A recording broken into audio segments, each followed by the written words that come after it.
Good morning mga katribo. Ito na naman nga tayo, tumako na naman tayo sa isang pagluluto. Yan. Tayo nga ay nakabili ng isda at mukhang masarap ang ihaw kaya tayo ay mag-iihaw naman ngayon. Ihaw ang ating recipe. Ang bango. Masarap ang isdang inihaw.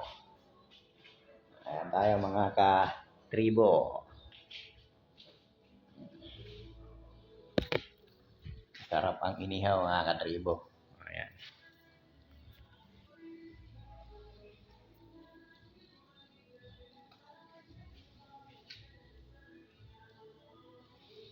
Yan nga at talaga rin naman oh.